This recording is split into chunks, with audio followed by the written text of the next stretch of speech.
24/7. Even when you're dead serious, you look like a colouring book exploded on your body, and don't expect compliments. People don't say, "Nice hat." They say, "Try not to trip over your bells today, fool."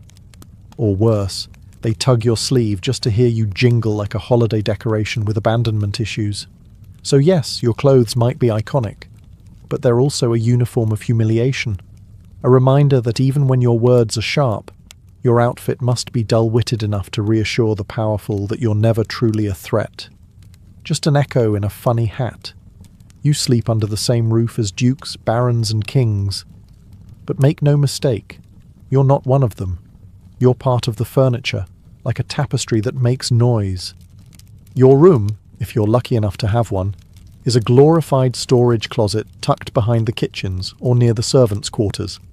A space just far enough to remind you you're not important, and just close enough to be dragged out at a moment's notice for a midnight joke or awkward wedding toast. At meals, you don't sit with the nobles. You stand near them, close enough to overhear gossip, be insulted mid-bite, or have a piece of chicken flung at your head in jest. You might be allowed to eat from the same platters, but always last, after the nobles, the priests, the dog, and occasionally the stable boy. And yet, you hear everything. Affairs, plots, murmured insults, the truth behind marriages and treaties. You are the unwanted ear in the room, the one nobody stops talking around, because in their minds, you're too lowly to matter. You're harmless, a fool. But that doesn't stop you from knowing everything, and sometimes that knowledge keeps you alive, or gets you killed. The irony is cruel.